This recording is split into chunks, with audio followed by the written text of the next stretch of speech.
Now, ladies and gentlemen, before we talk about the latest appointment of Honorable Odinga, which is one of the most talked about appointments lately, you'd say, the latest appointment of Honorable Odinga and the vetting process that took place around a day and a half ago, now you could confidently say 2 days before the National Assembly, we also want to bring for you this particular talk or this conversation where Gachagua played a voice note in open live media of Honorable Oscar Sudi and the statements that were of course detailed therein, and then we will make political comments both of course on that particular clip of Gachagua and what is coming out of the vetting process of Mama Odinga.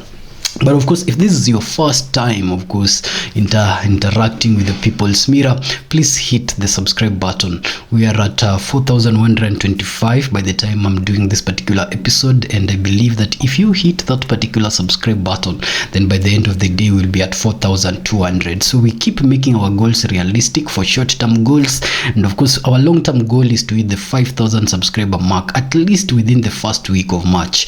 We are still very confident that it can be done even within February. So our short-term goal is that by the end of the day, before we do the episodes for tomorrow, we will have been at around 4,200 subscribers, and we can only achieve that if you hit the subscribe button. So first, quick listen to this particular part of his interview where Gachagua played a voice note, and in the voice note he was talking about the threat that he received from Oscar Sudi. So mimi sina shida, mimi tukipewa ticket tuko pale United Opposition, tumekubaliana, mimi niko pale nataka kuwa rais, Kalonzo wako pale nataka kuwa rais, Matiang'i yako pale nataka kuwa rais, Martha Karua nataka kuwa, JB Muturi, George Natembea, huyu Omtata, kila mtu anataka, Maraga, kila mtu tutamkimbiza kama baiskeli hapo.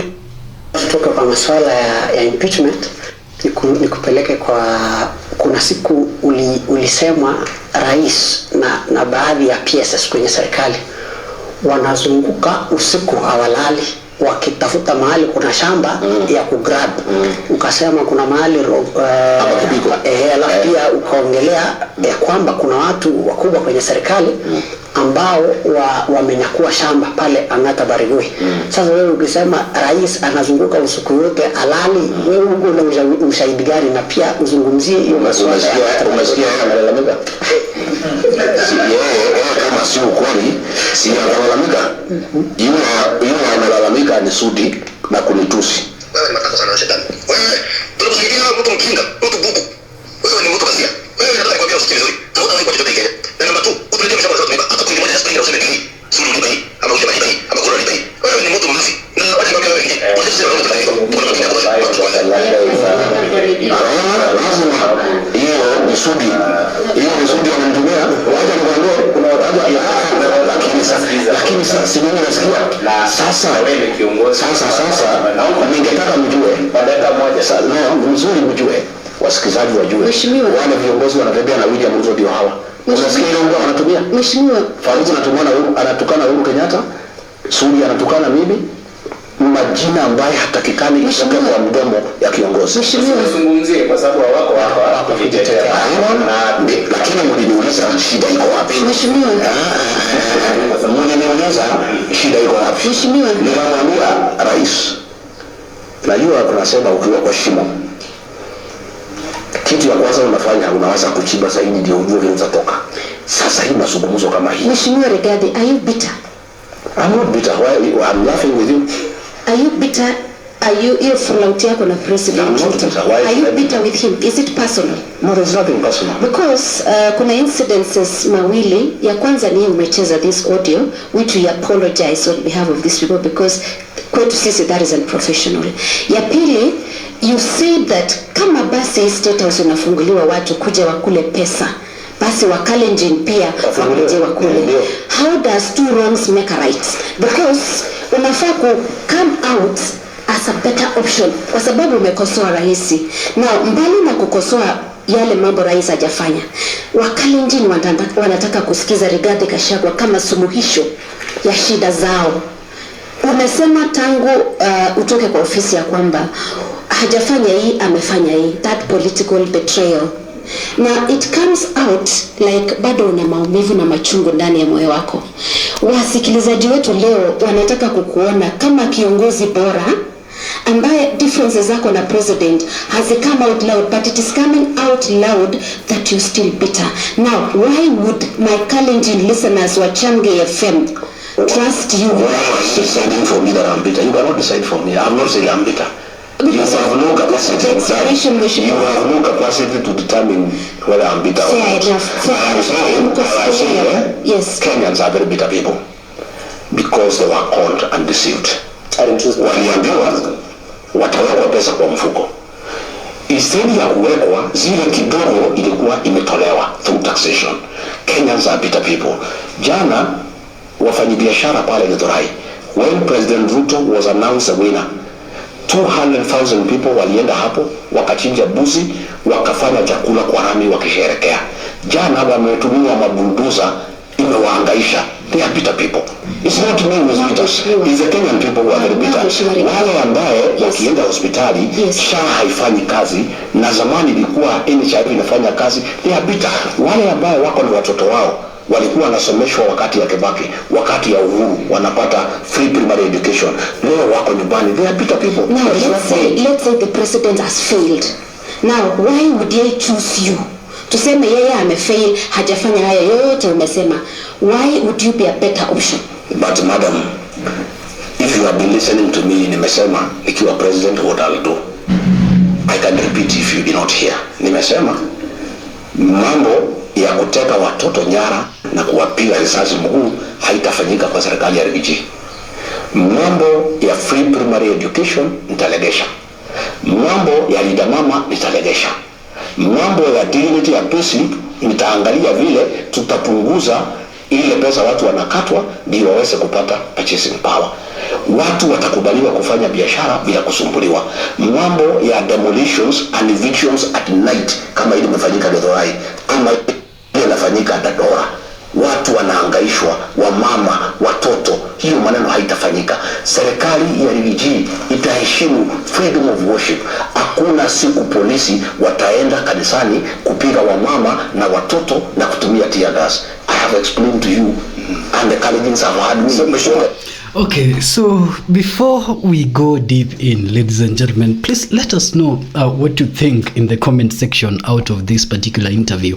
Personally, when I saw Rigathi Gachagua was going to host an interview with specifically Kalenjin community, and he called in these interviewers from the Kalenjin community to have this conversation, I preempted such a thing happening. Tough questions that would put him on the spot so much, and questions that would of course defend the community. Now this is something that is necessary in both ends, necessary for Rigathi Gachagua, necessary for the interviewers and the community that they were representing. Kudos to them. Let us know what you think in the comment section from listening to that audio as it is. On our end, after listening to that audio, there are a few things that we have to say. That first, out of all the interviews that we have had Rigathi Gachagua actually attend, and this is the reason why I put this particular story alongside the Ida story, because the Ida story, the Ida's vetting came out as one for applause, really, rather than accountability. And that is the same thing that Rigathi has also been gaining from his media interviews. There have just been platforms for him to speak and be applauded, and there have been never really tough questions that fix him on the spot like this Kalenjin community did with their interviewees. So when I was listening to this particular reaction after the audio of SUDI, which of course these particular questions that are coming after that particular audio are actually diluting that audio, and I will talk a little bit on it. After that particular playing audio, it came as now Rigathi Gachagua was really being put on the spot to answer certain questions. Man, are you bitter? And that is the first time Rigathi has been directly asked whether he's bitter. Another thing that came from that interview was, okay man, you're talking about Ruto doing all these night trips. What evidence do you have? So these were Gen Z's interviewers who did not really have any fear. They were going for the knuckle and they were actually hitting on the right points. What is is the evidence? Are you bitter? And such like things. And what we have played is just a section, a 6-minute section of over 1 hour interview that you can find in the relevant platforms. Let's go back to what they're asking, why they're asking it, and whether they're the right questions to ask. So Rigathi is asked whether he has any evidence on whether President William Ruto has taken or grabbed any land or does not have a night's sleep, either at State House or in Karen, whichever place that is referring to. And he does not have evidence. As plain as it is, this is the People's Media, we are impartial and we put it as it is. He does not have any evidence to that effect. And the only thing that he's telling these people is, okay, as the President himself denied those allegations, which is not in the position of the interviewers without the President in that particular spectrum to defend himself or deny to answer. And so because there is no evidence, he quickly goes on to SUDI'S evidence, which he has on his phone, and he plays it. He says there is a systematic attack to the Kikuyu community, bringing the community front again, saying Farouk attacks Uhuru Kenyatta and now SUDI attacks Rigathi Gachagua. Now, there can be two truths at the same time, and also there can be two lies within the same concept. The truth is Farouk's statements while he was in Malava trying to make the ground hostile for the likes of Sifuna touched on President Uhuru Kenyatta, and it was not kind. And SUDI'S statements that have been made towards Rigathi Gachagua in the audio that he has played are also not very kind, to the extent that he used the word I will, the talks of killing and like that. That's very, very not kind. And so we do not know really what is going on between the two politicians that would get them to the level of, even wishing death upon each other and exchanging such extreme statements. But by the time the SUDI audio was being played, SUDI was not the person of interest. The person of interest was, do you have any evidence that the president is grabbing land? And there was none. Now, let us also be fair to Rigathi Gachagua when the audio is played. None of these interviewees is taking interest with the content of the audio, leave alone the verifiability to ask whether is that SUDI really sending that audio. How will they confirm that it's SUDI sending that audio? Rigathi Gachagua could just have any audio in his phone with the voice of SUDI and use it for political mechanisms. But Rigathi Gachagua too well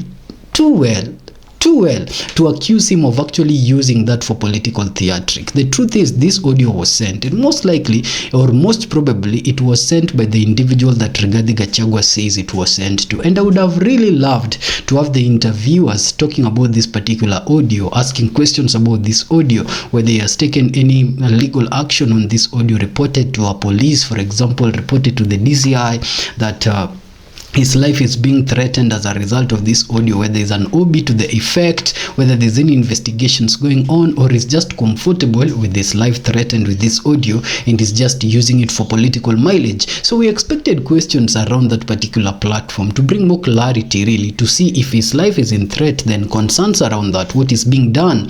But the interviewers skipped that, and they skipped it based on two things. One, fear, and you'd understand that for most media houses right now, fear has been sold to them so much that even bringing an impartial story as it is very difficult. Before you get into your screen, before you record your video, your first video, before you ask a politician a question, the biggest worry in your head is, who is this going to rub badly? And if this rubs who and who badly, how are they going to react upon it? So much that the freedom of speech, really, that should be the informative and the most important freedom in Kenya, has been diluted because of that fear. So you'd understand the interviewers, being young as they are, they did, and also without any political connection perhaps, they realized that had they explored the SUDI conversation and had they explored that particular line, then they'd be walking more into muddy waters and more murky waters than if they did not. And so quickly they came in to defend SUDI, saying he's not here to defend himself, which is a very good media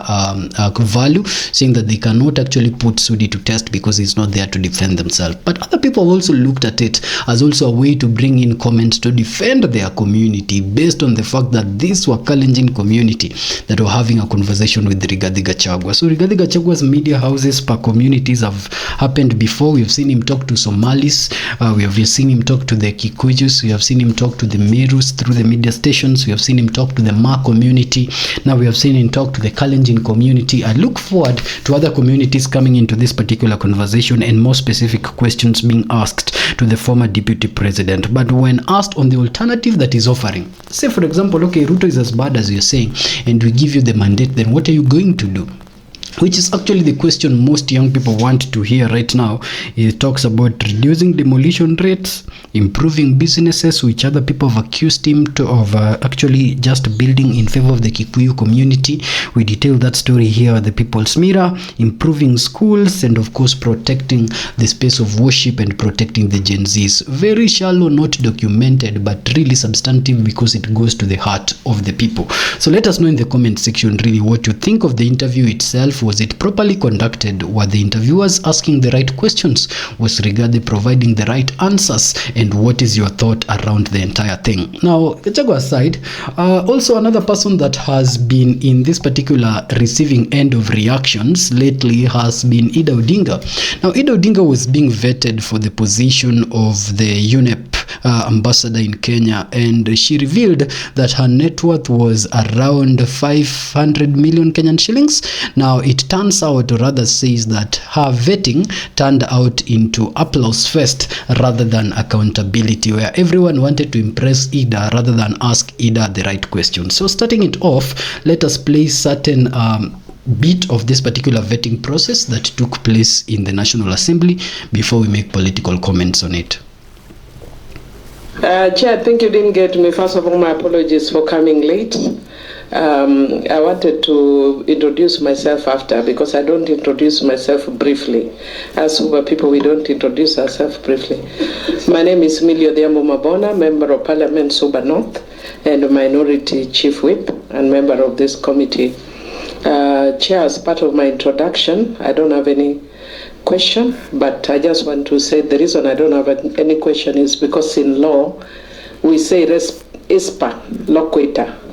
The facts speak for themselves.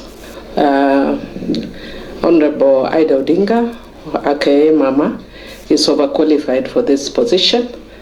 And indeed, I just want to also congratulate her. I don't think in this committee or in this parliament we've ever seen this level of skill and expertise.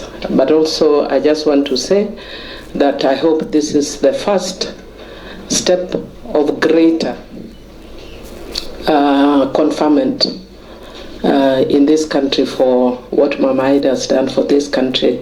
I think it's a good step, but only a good first step.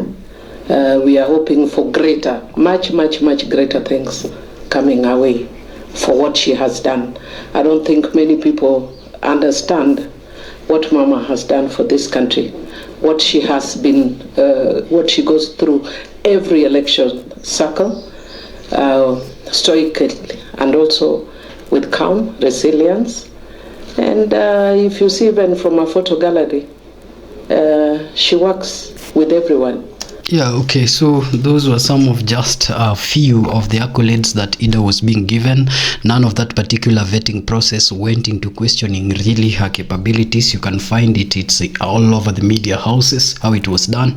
And right now concerns is that it turned into a applaud fest rather than really an accountability question, asking really the weight of the National Assembly when it comes to verifying such persons for such positions. But also you'd understand that most of these people also are in parliament as a result of Ida's thump because of the ODM party ticket, and you wouldn't have expected them really to grill Ida on anything, but rather that to give her that particular position now that she showed interest to actually take it. It's been a pleasure recapping for you that here at our studios. Keep it here for our forthcoming stories, ladies and gentlemen, that will now steer and take a look at the three other senators that have made statements concerning this shift within the ODM party.